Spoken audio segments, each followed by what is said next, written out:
আপনি বলছিলেন যে এই বর্তমান প্রেক্ষাপটে যদি সবাই একসঙ্গে বসে, যেটি ছাত্ররা বসেছিল টিএসসির কথা আপনি বলছিলেন। কিন্তু আমরা কিন্তু পরবর্তীতে দেখেছি আবার বৈষম্য বিরোধী ছাত্র আন্দোলন যখন পরবর্তীতে আরও কয়েকটি আয়োজন করেছিল, সেখানে কিন্তু ছাত্রদল শেষের দিকে আর যাচ্ছিল না, তাদের আয়োজনের ডাকে সাড়া দিচ্ছিল না। তো সেক্ষেত্রে আপনি কি মনে করেন নাগরিক কমিটি যদি এমন আয়োজন করে, সেখানে কি বিএনপি বা জামাত আপনাদের আমন্ত্রণে সাড়া দেবে এই মুহূর্তে? এটা বিএনপি এবং জামাতের যারা লিডিং রয়েছেন তারা আমরা মনে করি এখনো দিবে এবং আমাদের সে সক্ষমতা রয়েছে এবং সে জায়গাটা রয়েছে। যদি তারা না দেয় তাহলে তারা একজন আরেকজনকে মারবে, একজন হসপিটালে যাবে, আরেকটা ফ্যামিলি ধ্বংস হবে।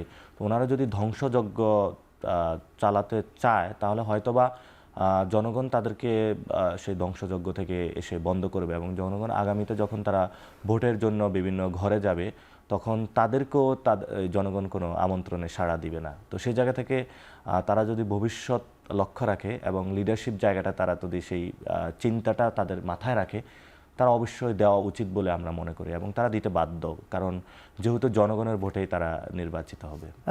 আপনি কি বলতে চাচ্ছেন বাংলাদেশের এই যে গতানুগতিক রাজনীতি, যে বিএনপি বা আওয়ামী লীগ ছিল বা জামাত, এই যে মারামারি বা একে অপরকে দোষারোপ করা, মানে এটি জনগণ নিচ্ছে না আর বা নিবে না, এটি খুব আপনি মানে কনফিডেন্টলি বলছেন? জি জি, আমি এটা কনফিডেন্টলি বলছি, কারণ আপনারা দেখেন যে ৭১-এ মানুষ একটি মুক্তিযুদ্ধ করেছিল, এখানে সাম্য মানবিক ন্যায় বিচারের একটি বাকশাল কায়েম হয়েছিল। তো ওইটাকেও কিন্তু মানুষ প্রতিহত করেছিল এবং পরবর্তীতে সেনা এবং জনতারও একটি মিলিনও কিন্তু সরকার গঠন হয়েছিল, যে মানে যেটা হলো বিএনপির সরকার। সেটাও যখন ব্যত্যয় ঘটিয়েছিল সেখানেও কিন্তু মানুষ প্রতিবাদ জানিয়েছিল, সেটা থেকে মানুষ সরেছিল এবং ৯০-এ আমাদের সামনে বড় একটা সুযোগ এসেছিল বন্দোবস্তের জন্য। সেখানেও কিন্তু তারা জনগণের সাথে মানে বিশ্বাসঘাতকতা করেছে এবং নিজেদের রাজনৈতিক এজেন্ডা বাস্তবায়ন করেছে এবং সেটার মধ্য দিয়ে কিন্তু ১/১১-র মতন পরিস্থিতি সৃষ্টি হয়েছিল। সেই ১/১১ পরিস্থিতির মধ্য দিয়ে আরও বাংলাদেশকে সংকটকে ঠেলে দিয়েছিল একটি ফেসিজমের মধ্য দিয়ে এবং সেই ফেসিজমকে মানুষ বিদায় করেছে। তো এটা যত উপরেই উঠুক না কেন, মানুষ তাদেরকে সেই জায়গা থেকে নামিয়েছে।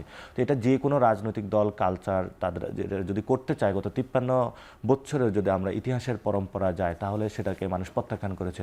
ইভেন যদি আমরা ৭১-এর পূর্ব যাই, মুসলিম লীগের মতন একটি দল বাংলাদেশ থেকে হারিয়ে গিয়েছে, আওয়ামী লীগের মতন একটি দল বাংলাদেশ থেকে হারিয়ে গিয়েছে। ভবিষ্যতে কোন দলটা বাংলাদেশ থেকে এই সংস্কৃতি যদি চর্চা করে সেটা হারাতে বাধ্য হবে। তো সেই জায়গা থেকে আমাদের তরুণ প্রজন্ম যেটা হলো, এটা নট অনলি দ্যাট যারা বৈষম্য এবং নাগরিক কমিটিতে রয়েছে, পুরো বাংলাদেশের তরুণ প্রজন্ম যারা বিএনপিতেও রয়েছে, জামাতেও রয়েছে, আমাদের মধ্যে কিন্তু একটা আন্ডারস্ট্যান্ডিং বা বোঝাপড়া রয়েছে।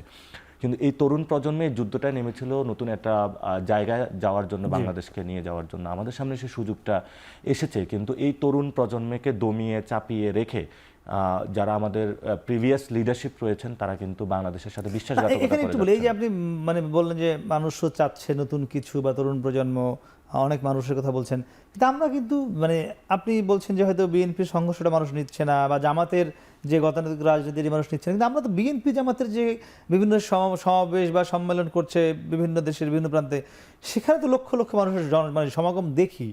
তাহলে তারা নিচ্ছে, আবার নিচ্ছে না আপনি কিভাবে বলছেন তাহলে? না, আমরা বলি যে নিচ্ছে না, সেটা হলো আপনি ৫ তারিখে দেখেছিলেন। ৫ তারিখে যে লোকগুলা নেমেছিল অথবা গত ১৫ বছরে যে আপনি যারা এখন মাঠে বিভিন্ন জায়গায় সমাগম হচ্ছে, তারা কিন্তু ওই ফেসিজমটাকে তারা বিদায় করতে সক্ষম হয়নি।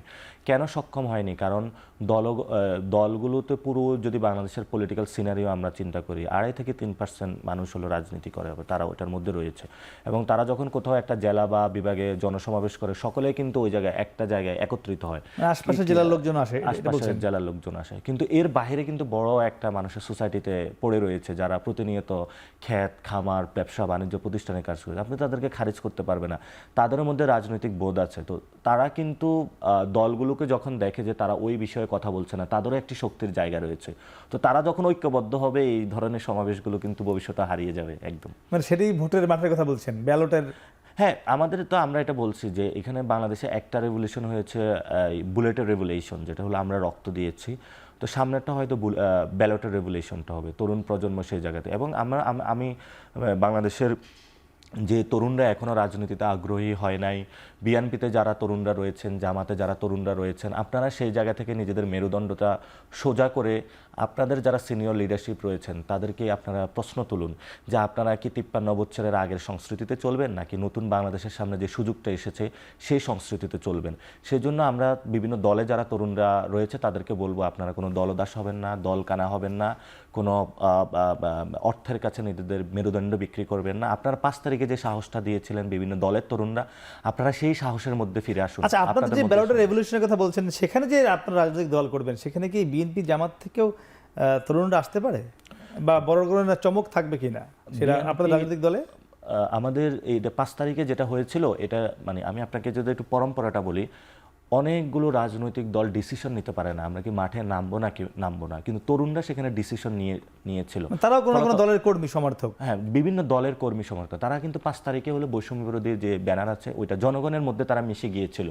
এবং অনেক ক্ষেত্রে আমরা উদাহরণ দিতে পারবো যে বিভিন্ন যারা সিনিয়র লিডারশিপ রয়েছে তাদের সন্তানরা কিন্তু হলো তাদের সেই লিডারশিপের আদেশ অমান্য করেই কিন্তু মাঠে চলে এসেছে। আওয়ামী লীগের অনেক নেতার সবগুলো দলের এই সব জায়গা থেকে। দেখেছি আমরা। ফলে আমাদের মধ্যে একটা ঐক্যের জায়গা রয়েছে এবং ঐক্যের জায়গাটা আরো বেশি সলিডিফিকেশন হয়েছে যখন আমরা রক্ত দিয়েছিলাম। অর্থাৎ বিএনপির যে তরুণরা রয়েছে, জামাতের যে তরুণরা রয়েছে এবং জনসমাজের যে তরুণরা, প্রত্যেকেরই যখন একটা জায়গায় গুলিবিদ্ধ হয়েছিল রক্তটা কিন্তু একসাথে মিশে গিয়েছিল। ফলত আমাদের ঐক্যের জায়গাটা হলো রক্ত।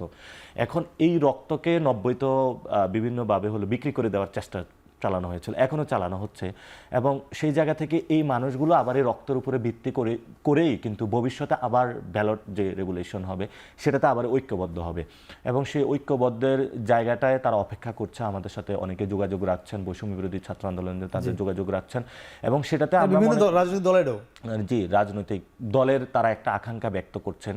এবং আমরা এখানে স্পষ্টত বলতে চাই যে আমরা অপেক্ষা করছি এই জন্যই যে যেই মানুষগুলো হলো একটি রাজনৈতিক আকাঙ্ক্ষা নিয়ে এই 5 তারিখে এসেছিল শেখ হাসিনাকে বিদায় করবে, নতুন একটি রাজনৈতিক বন্দোবস্ত দিবে, তো সেই মানুষগুলো কিন্তু আমরা অপেক্ষা করতেছি তাদের একটা সংঘবদ্ধ হয়ে একটি সুন্দর রাজনৈতিক দল বাংলাদেশে আসবে।